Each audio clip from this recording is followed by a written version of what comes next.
الحمدللہ نحمده ونستعینه ونستغفره ونؤمن به ونتوکل علیہ ونعوذ باللہ من شرور انفسنا ومن سیئات اعمالنا من يهده اللہ فلا مضل له ومن يضلله فلا هادی له ونشهد ان لا الہ الا اللہ وحدہ لا شریک له ونشهد ان سیدنا محمدا عبدہ ورسولہ ارسلہ بالہدی ودین الحق لیظہرہ علی الدین کلہ وکفی باللہ شہیدا فصلی اللہ علیہ وسلم تسلیما کثیرا کثیرا اما بعد فاعوذ باللہ من الشیطان الرجیم بسم اللہ الرحمن الرحیم وما خلقت الجن والانس الا لیعبدون ما اريد منهم من رزق وما اريد ان يطعمون ان اللہ هو الرزاق ذو القوة المتین۔ محترم بزرگوں، دوستوں، عزیزوں اور بھائیوں، آپ کو یاد ہوگا کہ پچھلے 3 اجتماعات جمعہ میں ہم نے سورۃ قاف اور سورہ ذاریات کا مطالعہ کیا تھا، اور پچھلی مرتبہ سورہ ذاریات کا 3 رکوع زیر مطالعہ آیا تھا، اور اس میں 3 آیات آئی تھی جن میں انسان اور جنوں کی تخلیق کا مقصد بیان کیا گیا تھا کہ وما خلقت الجن والانس الا لیعبدون، میں نے جنوں اور انسانوں کو صرف اس لیے پیدا کیا کہ وہ میری عبادت کریں، میری بندگی کریں۔ اس کو علیحدہ سے بیان کرنے کی ضرورت کیوں پیش آئی کہ اس کے مقابلے میں خواجہ میر درد کا ایک شعر ہے جو بہت سے لوگوں کو یاد ہے اور بار بار کوٹ کیا جاتا ہے، اور وہ ہے کہ درد دل کے واسطے پیدا کیا انسان کو، ورنہ طاعت کے لیے کچھ کم نہ تھے کروبیاں۔ یعنی دوسرا مصرع بھی کم سننے کو ملتا ہے، لیکن پہلا مصرع زبان زد عام ہے۔ ہمارے سارے دانشور انٹلیکچوئلز وہ اسی مصرعے کو سمجھتے ہیں کہ یہی مقصد تخلیق ہے کہ درد دل کے واسطے پیدا کیا انسان کو۔ سوال یہ ہے کہ انسان کو پیدا کس نے کیا؟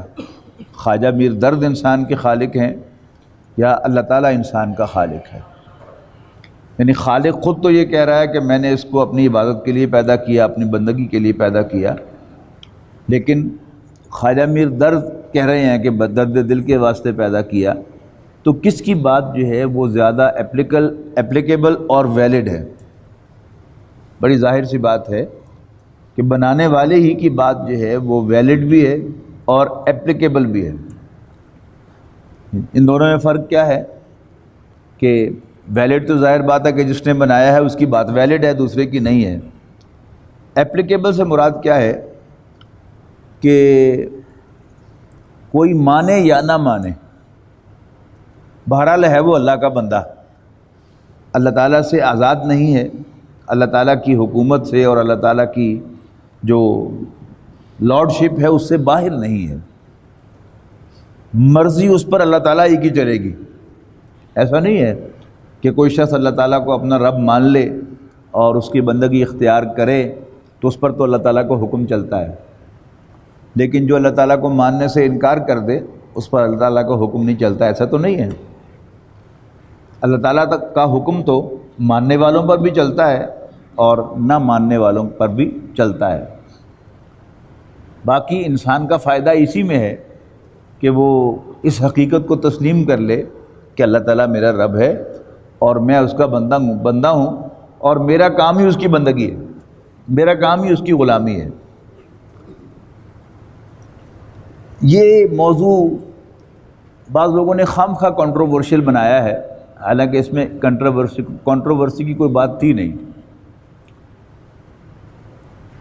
اللہ تعالیٰ کے حکم سے انسانوں کی خدمت یہ کرنے کا کام ہے،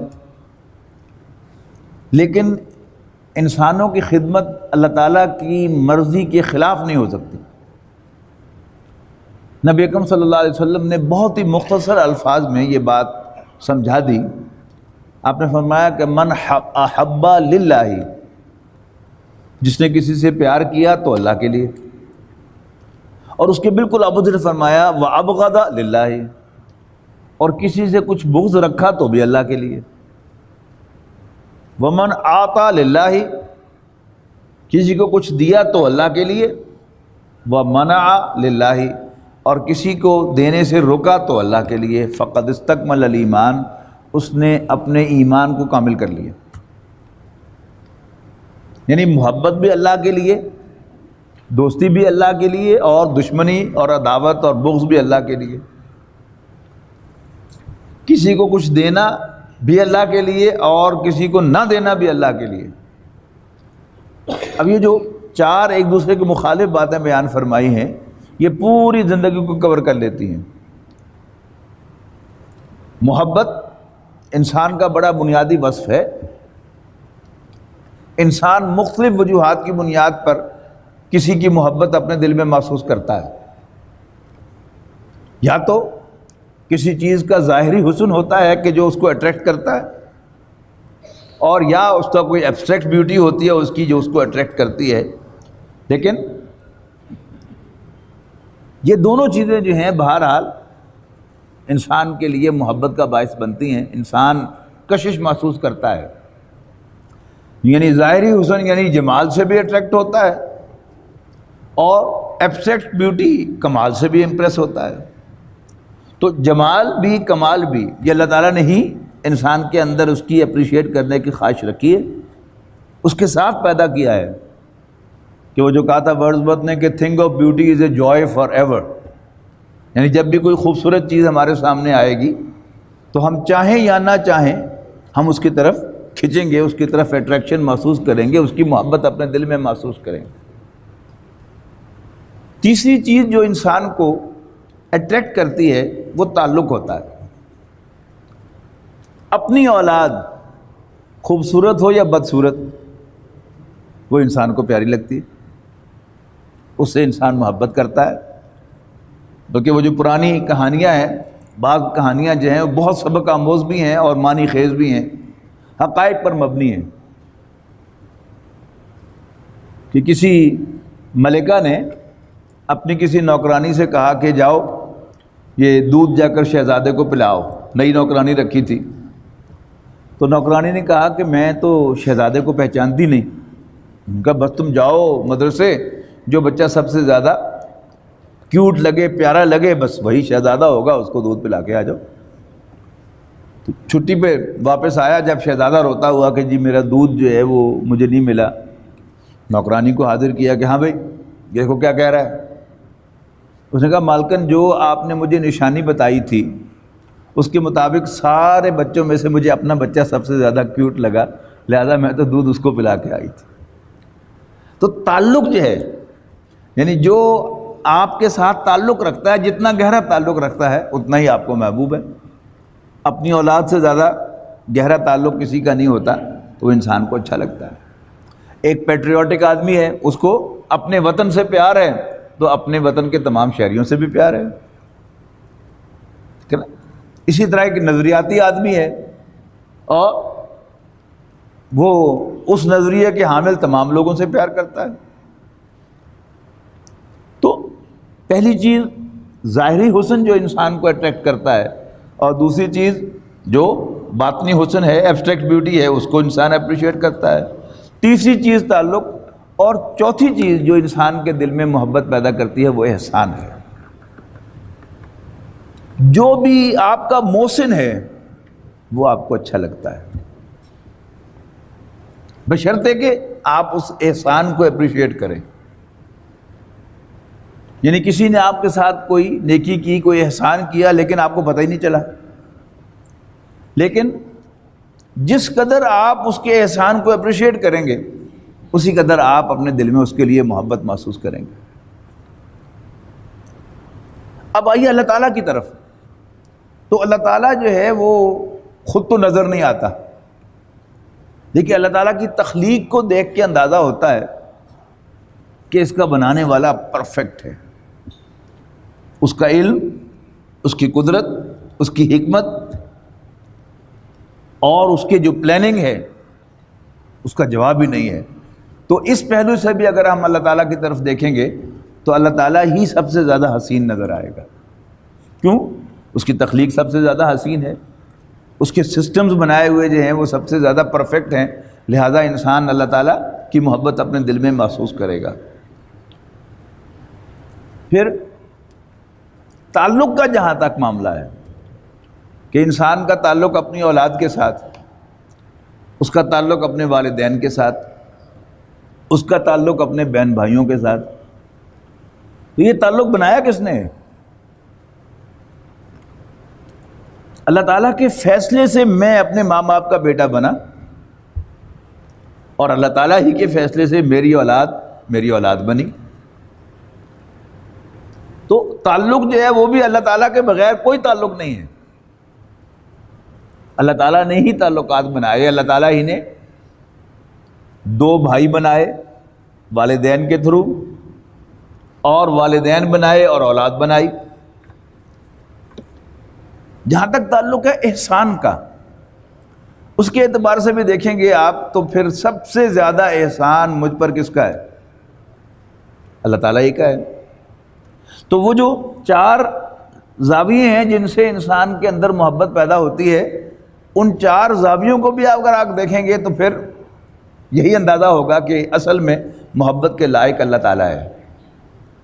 لیکن یہ ساری تھیوریٹیکل بحث جو ہے وہ اس کو ایک طرف رکھیے. حقیقت کیا ہے کہ اگرچہ اللہ تعالیٰ جو ہے وہ سب سے زیادہ حسین ہے، لیکن پریکٹیکلی ہمیں یہ اپریشیٹ ہی نہیں کرتے، ہم یاد ہی نہیں رہتا کہ یہ سب کچھ اللہ تعالیٰ نے بنایا ہے.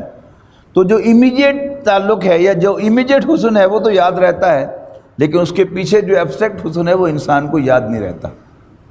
اسی طرح تعلقات، حقیقت تو یہ ہے کہ اللہ تعالیٰ ہی نے میرے بیٹے کو میرا بیٹا بنایا ہے، اللہ تعالیٰ ہی نے میرے والدین کو میرے والدین بنایا ہے، لیکن یہ بات عام طور پر یاد نہیں رہتی.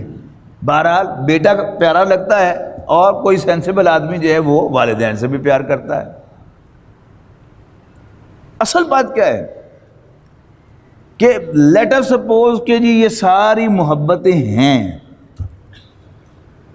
لیکن ان سب محبتوں کے اوپر اگر اللہ تعالیٰ کی محبت کو رکھا جائے اور کوئی محبت اللہ تعالیٰ کی محبت کے بغیر نہ ہو، یا کم سے کم اللہ تعالیٰ کی محبت کے اگینسٹ نہ ہو، تو دین کا تقاضا پورا ہو جاتا ہے. اللہ تعالیٰ نے ہمیں اجازت دی ہے کہ ہم اپنی اولاد سے بھی پیار کریں، اپنے والدین سے بھی پیار کریں، اور اپنے رشتہ داروں سے بھی، دوستوں سے بھی پیار کریں. لیکن جہاں اللہ تعالیٰ منع کر دیں وہاں سے باز آ جائیں. حضرت ابراہیم علیہ السلام کی مثال ہے نا، کہ حضرت ابراہیم علیہ السلام، بہرحال ہر نیک آدمی جو ہے وہ اپنے والدین سے پیار کرتا ہے، اور حضرت ابراہیم علیہ السلام تو نیک ترین انسان تھے، تو انہیں اپنے والد سے کیوں محبت نہیں ہوگی؟ لیکن جب انہوں نے دعوت دی اپنے والد کو اللہ تعالیٰ کو ماننے کی توحید کے ساتھ، اور شرک کرنے سے منع کیا. اب وہ والد جو ہے وہ ہمارے جیسا کمزور والد تو نہیں تھا، جیسے پرانے بزرگ ہوا کرتے تھے کہ مرتے دم تک ان کے بچوں کی جرت نہیں ہوتی تھی ان کی آنکھوں میں آنکھیں ڈال کے دیکھ سکے. تو حضرت ابراہیم کے والد نے انہیں ڈانٹا. بڑا خوبصورت مقام ہے سورۃ مریم کا کہ وَاذْكُرْ فِي الْكِتَابِ إِبْرَاهِيمَ إِنَّهُ كَانَ صِدِّيقًا نَبِيًّا. قرآن مجید میں سے یاد کرو کتاب میں سے ابراہیم کو، وہ انتہائی سچے نبی تھے. اذ قال لأبیہ، جب انہوں نے اپنے والد سے کہا یا ابت لما تعبد ما لا يسمع ولا يبصر ولا یغنی عنک شیئا. ابا جان آپ کیوں پوچھتے ہیں ان کو جو نہ سنیں نہ دیکھیں اور نہ آپ کے کسی کام آئیں؟ ابا جان انی قد جانی من العلم ما لم یاتک. اس میں کوئی شک نہیں کہ آپ کا بڑا تجربہ ہے، آپ نے یہ بال دھوپ میں سفید نہیں کیے، لیکن آپ بڑے سیانے بھی ہیں اور تجربہ کار بھی ہیں، لیکن میرے پاس ایک ایسا علم آیا ہے جو آپ کے پاس نہیں آیا. پلیز آپ میری پیروی کریں، میرے پیچھے چلیں، اہدک صراطا سویا، میں آپ کو سیدھا راستہ دکھاؤں گا. ابا جان شیطان کی پوجا نہ کیجیے، شیطان کی بندگی نہ کیجیے، اس لیے کہ شیطان تو اللہ کا نافرمان ہے۔ اب وہ بڈھا جو ہے وہ جلال میں آیا، انہوں نے کہا ابراہیم کیا تم مجھے میرے بتوں سے دور کرنا چاہتے ہو؟ دور جاؤ میری نظروں سے، وہجرنی ملیا، اگر تو باز نہ آیا تو میں تمہیں پتھر مار مار کے سنسار کر کے ہلاک کر دوں، دور رہ جا میری نظروں سے۔ اب حضرت ابراہیم علیہ السلام اس حکم کو رسپونڈ کرتے ہیں، اچھا ابا جی اگر آپ کا یہی حکم ہے تو پھر میں چلا جاتا ہوں۔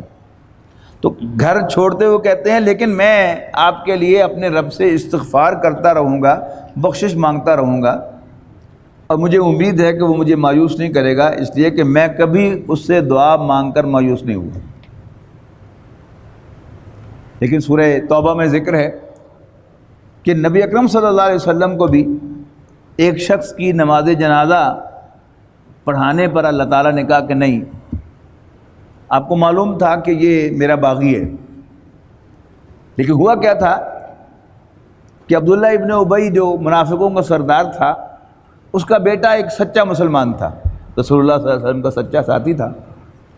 اس نے آ کر رسول اللہ صلی اللہ علیہ وسلم سے درخواست کی کہ آپ میرے والد کا جنازہ پڑھا دیں، اور اس کی کرتوتوں کا بھی پتہ تھا، درخواست کی کہ آپ اپنا کرتا بھی کفن کے لیے عطا کر دیں۔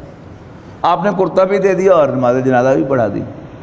تو اس پر اللہ تعالیٰ نے کہا کہ نہیں، آپ کو ایسا نہیں کرنا چاہیے تھا، اور وہاں پر پھر باقاعدہ حوالہ دیا کہ قرآن مجید میں خود میں نے بیان کیا ہے کہ ابراہیم علیہ السلام اپنے والد سے وعدہ کر کے گئے تھے کہ میں آپ کے لیے بخشش کی دعا کرتا رہوں گا، حالانکہ وہ مشرک تھا، کافر تھا۔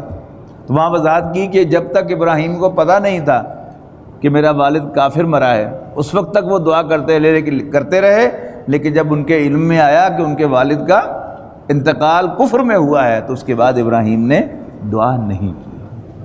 بات سمجھ میں آئی نا؟ یہ پہلا جملہ سمجھ میں آ گیا، من احب للہ و ابغض للہ، جس نے کسی سے پیار کیا تو اللہ کے لیے کیا۔ اب قرآن مجید میں کم و بیش 5 مقامات ہیں جہاں اللہ تعالیٰ نے اپنے حق بندگی کے فوراً بعد والدین کے حقوق کا تذکرہ کیا۔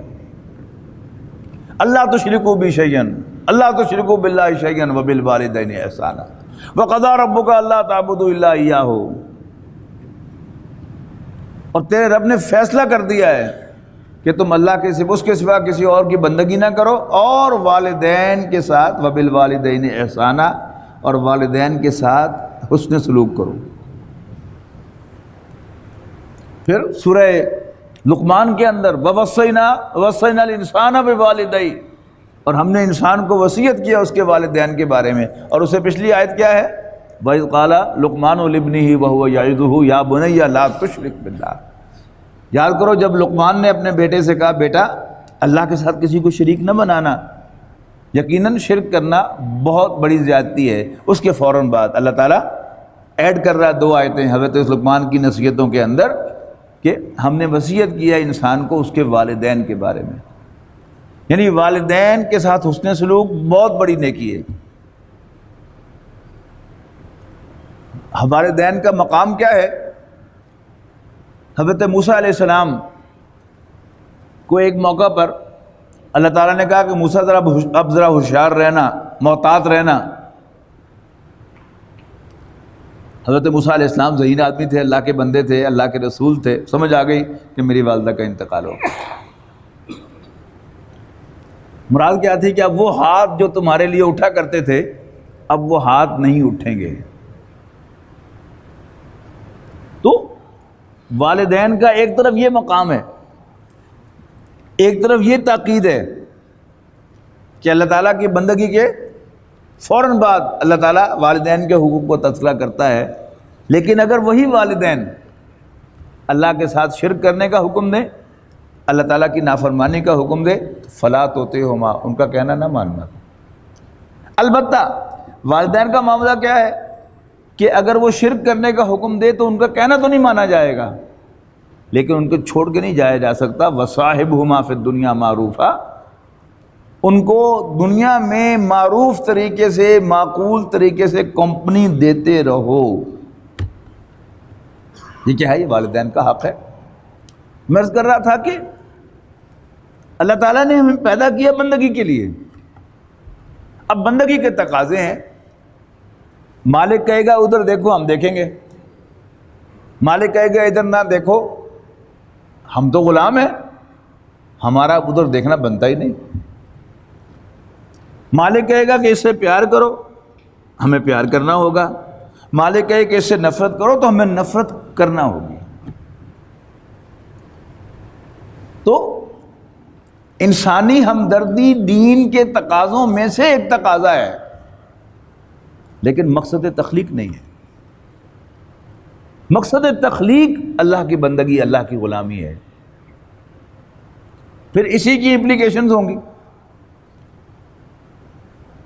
اللہ کے لیے پیار کرنا، اللہ کے لیے بغض کرنا، اللہ کے لیے دوستی کرنا، اللہ کے لیے دشمنی رکھنا. اللہ تعالیٰ ہی کے کہنے پر کسی کو کچھ دینا اور اللہ تعالیٰ ہی کے کہنے پر کسی کو دینے سے ہاتھ روکنا، یہ اگلا جملہ ہے. وَآتَى لِلَّهِ، جس نے کسی کو کچھ دیا تو اللہ کے لیے اور دینے سے ہاتھ روکا تو اللہ کے لیے. بعض اوقات کچھ چیزوں کو ایمفیسائز کرنے کے لیے بعض باتیں کہی جاتی ہیں. اگر سمجھا جائے کہ خواجہ میر درد نے صرف انسانی ہمدردی کو ایمفیسائز کرنے کے لیے ذرا ایگزیجریشن سے کام لیا ہے تو پھر تو ٹھیک ہے، لیکن ہمارے دانشور جو ہے اس کو اس طرح سے نہیں لیتے. وہ واقعتاً لٹرلی یہی کہتے ہیں کہ انسان کو پیدا اس لیے کیا گیا. اسی طرح ذہن میں رکھیے گا، نبی اکرم صلی اللہ علیہ وسلم کی احادیث سے ایک اور بات کا پتہ چلتا ہے. ایک نہیں، متعدد احادیث ہیں کہ جن میں انسانوں کے حقوق کو ایمفیسائز کیا گیا ہے کہ جو بھی حق ہے کسی انسان کا کسی انسان کے اوپر اور اس نے وہ حق دبایا ہے، حق چھینا ہے یا کوئی زیادتی کی ہے، تو متعدد احادیث ہیں کہ جن میں فرمایا گیا ہے کہ اس کا حساب دینا ہوگا. بعض احادیث میں ذکر ہے کہ نبی اکرم صلی اللہ علیہ وسلم نے فرمایا کہ قیامت کے دن تمہیں معلوم ہے مفلس کون ہے؟ صحابہ سے پوچھا. صحابہ نے عرض کی کہ اللہ کے رسول، آپ اللہ اور اس کے رسول ہی بہتر جانتے ہیں. ہمارے خیال میں تو مفلس یہی ہوتا ہے، وہی ہوتا ہے کہ جس کے پاس کوئی درہم و دینار روپے پیسے نہ ہوں. آپ نے فرمایا نہیں، میری امت کا مفلس وہ ہے کہ جو قیامت کے دن ڈھیروں نیکیاں لے کے آئے گا، نمازیں، روزے، صدقات، خیرات، نوافل، ڈھیروں نیکیاں لے کے آئے گا، لیکن ساتھ ہی کلیم کرنے والے آ جائیں گے. اللہ کی عدالت میں کوئی آ کے کہے گا کہ اس نے مجھے گالی دی تھی، کوئی کہے گا کہ اس نے میرا مال چھینا تھا، کوئی کہے گا کہ اس نے یہ کیا تھا. اور جو بھی کلیم کرنے والا آئے گا اللہ تعالیٰ اس کی نیکیاں جو ہیں وہ اسے دیتا چلا جائے گا، یہاں تک کہ نیکیاں ختم ہو جائیں گی اور کلیم کرنے والے باقی ہوں گے. اللہ تعالیٰ کہے گا فرشتوں سے کہ اب جو کلیم کرنے والوں کی برائیاں ہیں وہ اس کے کھاتے میں ڈال دو. تو اسے نبی اکرم صلی اللہ علیہ وسلم نے فرمایا کہ یہ میری امت کا مفلس ہے نا ایمفیسس. اسی طرح آپ نے فرمایا کہ اللہ تعالیٰ اپنے حقوق معاف کر دے گا. اللہ تعالیٰ کے حقوق میں سے ہم نے اگر کچھ کمی کی ہے تو اللہ تعالیٰ معاف کر دے گا، اس کو ضرورت کیا ہے؟ اللہ تعالیٰ بڑا بے نیاز ہے. میں ساری عمر نماز نہ پڑھوں تو اللہ تعالیٰ کا کچھ بگاڑتا ہوں؟ ہرگز نہیں. میں بالکل روزہ نہ رکھوں، میں دین سے بھی معاذ اللہ پھر جاؤں تو اللہ تعالیٰ کا میں کچھ نہیں بگاڑتا. لہذا اللہ تعالیٰ اپنے حقوق جو ہے وہ معاف کر دے گا، لیکن انسانوں کے حقوق معاف نہیں کرے گا. مطلب کیا ہے اس کا؟ کہ انسانوں کے حقوق، جیسے پچھلی حدیث میں وہ فرمایا کہ وہ سارا حساب ہوگا اور اس کی نیکیاں ان کو دی جائیں گی اور پھر ان کے گناہ جو ہے اس کے دیے جائیں گے. یہ کیا ہے؟ یہ خالص حساب کتاب کا معاملہ ہے. لیکن یہ بات جو ہے وہ ہم بھول جاتے ہیں. کہ کسی شخص کا کوئی اپنا حق نہیں ہے، کسی بھی انسان کا ویلڈ حق وہی ہے جو اللہ تعالیٰ نے اسے دیا ہے۔ اور دوسرا یہ کہ جو کوئی شخص ون وے اور دی ادر، یعنی وہ اللہ تعالیٰ کی بندگی میں لگا رہتا ہے اور اللہ تعالیٰ اس سے راضی ہے، کوشش کرتا ہے انسانوں کے حقوق بھی پورا کرنے کی، لیکن بہرحال انسان ہے، ہم میں سے کوئی شخص کلیم نہیں کر سکتا کہ اس نے تمام انسانوں کے حقوق ادا کر دیے ہیں، نہ وہ کر سکتا ہے، اس لیے کہ حساب تو حساب ہوتا ہے نا، حساب تو پھر پائی پائی کا بھی حساب ہوتا ہے، حساب تو اس پر بھی ہوگا کہ آپ لوگوں میں سے کوئی شخص جو ہے وہ ہاتھ بڑھانے کے لیے میری طرف بڑھا اور میری توجہ نہیں ہوئی، میں تو اس پر بھی پکڑا جا سکتا ہوں کہ کوئی شخص جو ہے وہ خالص دین کے لیے تمہاری طرف بڑھا تھا اور تم نے اس کی طرف دیکھا نہیں، حساب تو میرا اس کا بھی ہوگا، ٹھیک ہے نا، حساب تو حساب ہوتا ہے۔ اب سوال یہ ہے کہ جس شخص نے اللہ تعالیٰ کو راضی کر لیا اور کوئی کلیم کرنے والا آتا ہے کہ اس نے مجھ پر یہ زیادتی کی تھی، میری داد رسی کی جائے، اور اللہ تعالیٰ اس سے کہے کہ تم نے حق لینا ہے یا جنت لینی ہے، ہم اپنے اوپر قیاس کریں کہ میرا کوئی کلیم ہو آپ پر اور اللہ تعالیٰ مجھے کہے کہ تم نے جنت لینی ہے کہ حق لینا ہے، میرا جواب کیا ہوگا؟ کہ مجھے جنت چاہیے، تم نے اپنے گناہ معاف کروانے ہیں یا اس سے حق لینا ہے؟ تو یہ بات ہم بھول جاتے ہیں کہ اوور آل جو ہے، یعنی اللہ تعالیٰ نے انسانوں کے حقوق رکھے ہیں، اللہ تعالیٰ قیامت کے دن جب عدالت لگے گی تو وہ سارے حقوق جو ہے ان کا حساب دلوائے گا، لیکن کوئی بھی حق اللہ تعالیٰ سے فائق نہیں ہے،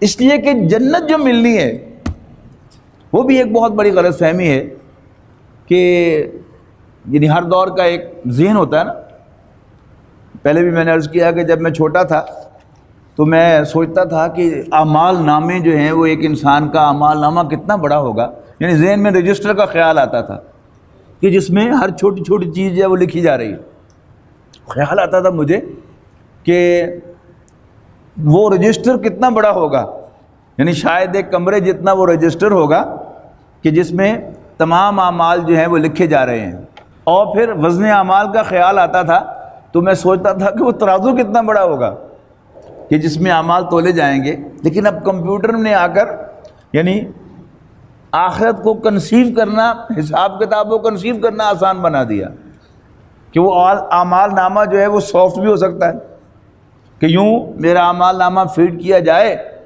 اور رزلٹ ڈسپلے ہو جائے۔ اب جب رزلٹ ڈسپلے ہونے کی بات آتی ہے تو وہ جو حساب کتاب والا ذہن ہے وہ کیا کہتا ہے کہ میرے نیک اعمال اگر 51% ہوں گے تو بس میں سیدھا جنت میں چلا جاؤں گا۔ ہم قرآن مجید کو پڑھیں اور قرآن مجید نبی اکرم صلی اللہ علیہ وسلم کی حدیث کو دیکھیں تو ہمارے اس تصور کو قرآن اور حدیث سپورٹ نہیں کرتے۔ نبی اکرم صلی اللہ علیہ وسلم نے ایک مرتبہ ارشاد فرمایا کہ کوئی شخص جنت میں داخل نہیں ہو سکے گا جب تک اللہ تعالیٰ کی مہربانی شامل حال نہیں ہوگی۔ تو صحابہ کرام کا عام انداز یہ نہیں ہے، لیکن شاید ہماری تعلیم کے لیے کسی صحابی نے پوچھ ہی لیا رسول اللہ صلی اللہ علیہ وسلم سے، اللہ کے رسول آپ بھی؟ آپ نے فرمایا ہاں، استغفر اللہ ربی 70 مرۃ فی کل یوم، میں تو روز 70 دفعہ اللہ تعالیٰ سے بخشش مانگتا ہوں۔ ایک اور حدیث میں ہے کہ قیامت کے دن ایک شخص کا حساب پیش ہوگا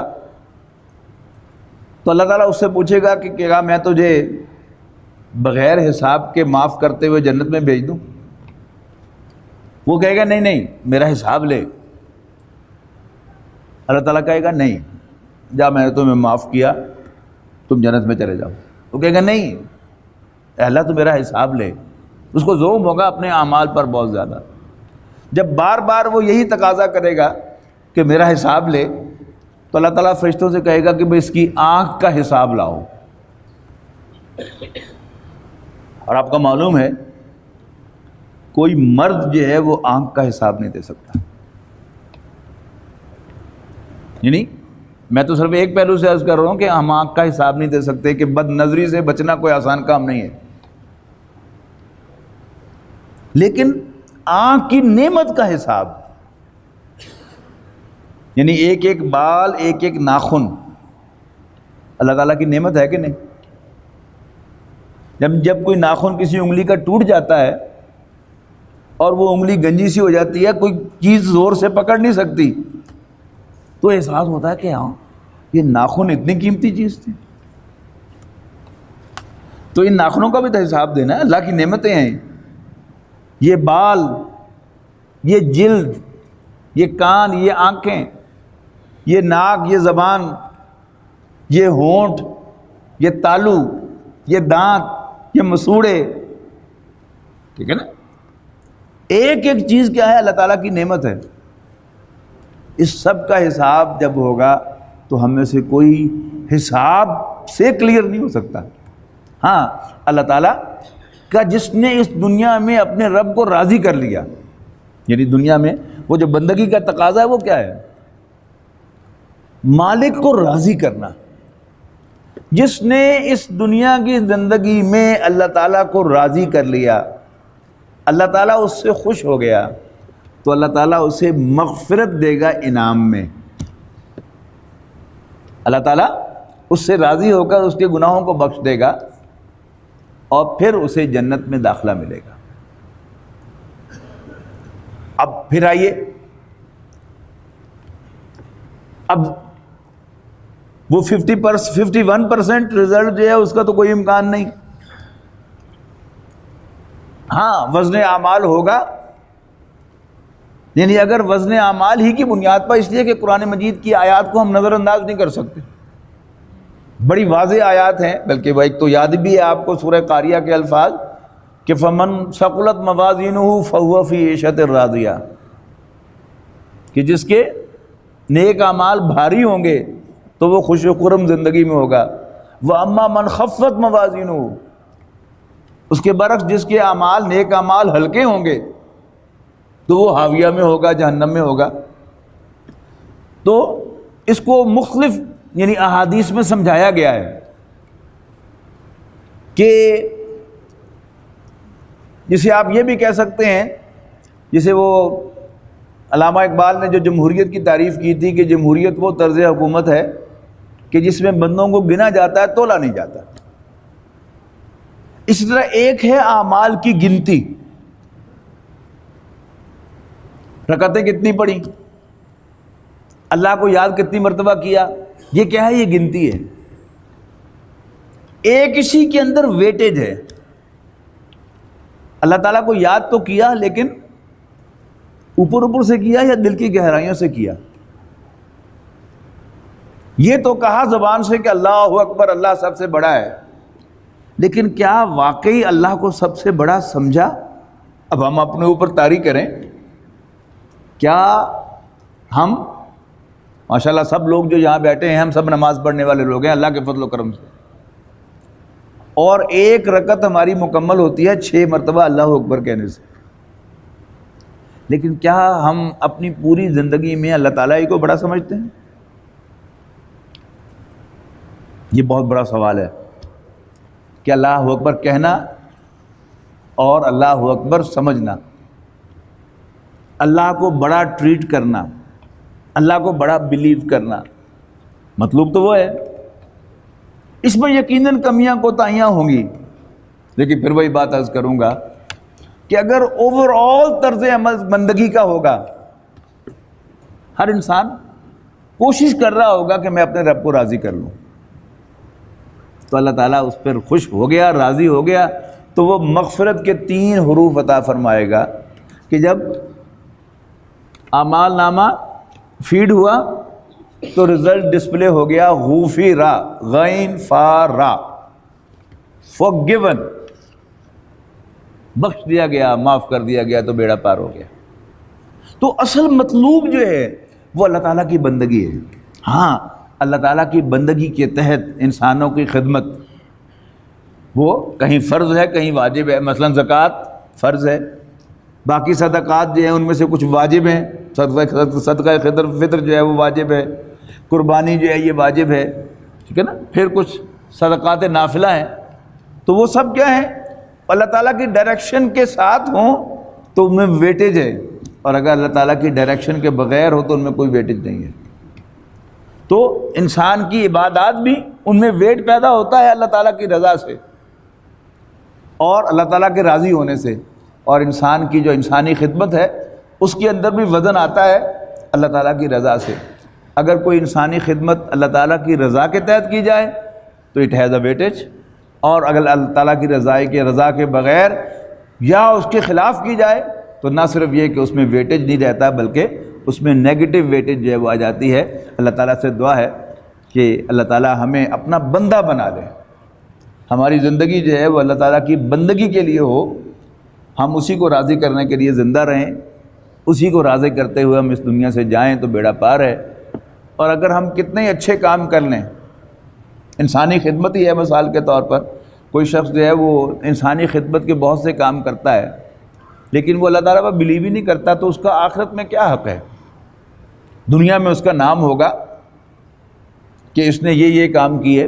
بڑی ایک ہلا دینے والی حدیث ہے، نبی اکرم صلی اللہ علیہ وسلم نے ارشاد فرمایا کہ قیامت کے دن 3 افراد کا حساب سب سے پہلے پیش ہوگا، ان میں سے ایک سخی ہوگا دنیا میں، اللہ تعالیٰ اس پر اپنے احسان جتلائے گا، خاص طور پر یہ کہ میں نے تمہیں ڈھیروں مال دیا، تم نے میرے لیے کیا کیا؟ وہ کہے گا کہ اللہ میں نے تیرا دیا ہوا مال تیرے راستے میں خرچ کیا تاکہ تو راضی ہو جائے، تو اللہ تعالیٰ کہے گا تو جھوٹ کہتا ہے، انکا اعطیتا، یقیناً تو نے مال دیا تھا، لتقال سخیا، تاکہ لوگ تجھے سخی کہیں، فقط قیل، وہ کہا جا چکا، لہذا یہاں تمہارا کوئی حصہ نہیں۔ دوسرا شخص جو ہوگا وہ شہید ہوگا، اللہ تعالیٰ اس سے بھی اپنا احسان جتلائے گا کہ میں نے تمہیں جسم و جان دی، طاقت دی، تم نے کیا کیا؟ وہ کہے گا کہ میں نے تیرے راستے میں جنگ کی تاکہ تو راضی ہو جائے، اللہ تعالیٰ فرمائے گا تو جھوٹ کہتا ہے، تم نے جنگ اس لیے کی تھی لتقال جریا، تاکہ لوگ تجھے بہادر کہیں، اور وہ کہا جا چکا، لہذا یہاں تمہارے لیے کچھ نہیں ہے۔ تیسرا ایک بہت بڑا عالم ہوگا، اللہ تعالیٰ اسے کہے گا کہ میں نے تمہیں اپنی کتاب کا علم عطا کیا، تم نے کیا کیا؟ وہ کہے گا کہ میں نے تیری کتاب کا علم حاصل کیا اور دوسروں کو وہ علم ٹرانسفر کیا تاکہ تو راضی ہو جائے، تو اللہ تعالیٰ کہے گا تو بھی جھوٹ کہتا ہے، تو نے یہ سب کچھ اس لیے کیا تھا کہ لوگ تجھے قاری کہیں، عالم کہیں، وقد قیل، وہ کہا جا چکا۔ تو اللہ تعالیٰ کے ہاں جو جواب دہی ہے اس میں حساب کتاب میں پورا اترنا یہ امپاسبل ہے، ممکن نہیں ہے۔ ہاں ہم اللہ تعالیٰ کو راضی کرنے میں کامیاب ہو جائیں، اپنی سے کوشش کرتے رہیں، کمیاں کوتاہیاں ہوں گی، بلکہ شیطان جب ہمیں اوور پاور کرے گا اور ہمیں جفا مارے گا تو اس کا کام کیا ہے کہ وہ سب اچھا دکھائے گا کہ جی تیرے وقت جمعہ ہی کوئی نہیں۔ جب بھی آپ کو خیال آئے کہ میں بہت نیک آدمی ہوں، بہت پہنچا ہوا ہوں، تو ایک کام ضرور کر دیا کیجئے، اعوذ باللہ پڑھ لیا کیجئے، یعنی اللہ تعالیٰ سے پروٹیکشن طلب کر لیجئے، انشاءاللہ فوراً وہ غلاف جو ہے وہ اترے گا اور آپ کو اپنی خامیاں کوتاہیاں نظر آئیں گی۔ میرا تجربہ ہے یہ، ہر انسان جو ہے اس میں خامیاں کوتاہیاں تو ہیں، شیطان اس پر پردہ ڈالے گا، اور جب اللہ تعالیٰ ہمیں پروٹیکشن میں لے گا تو ہمیں اپنی خامیاں کوتاہیاں نظر آنا شروع ہو جائیں گی۔ تو ان 2 چیزوں کا ہمیں بہت زیادہ اہتمام کرنا چاہیے، ایک تو اللہ تعالیٰ سے بخشش مانگتے رہنا چاہیے، استغفار، صرف تسبیح نہیں استغفار کی بلکہ ریئل استغفار، کہ انسان کو اپنی خامیاں کوتاہیاں غلطیاں گناہ نظر آ رہے ہوں اور ان کے ریفرنس سے انسان اللہ تعالیٰ سے بخشش مانگتا رہے، اور دوسرا تعوذ کرتے رہنا چاہیے، ہمیں اللہ تعالیٰ سے پروٹیکشن طلب کرتے رہنا چاہیے، اعوذ باللہ من الشیطان الرجیم کہتے رہنا چاہیے۔ اللہ تعالیٰ سے دعا ہے کہ ہمیں اللہ تعالیٰ اپنی حفظ و ایمان میں رکھے۔ آخر دعوانا الحمدللہ رب العالمین، سنت ادا کر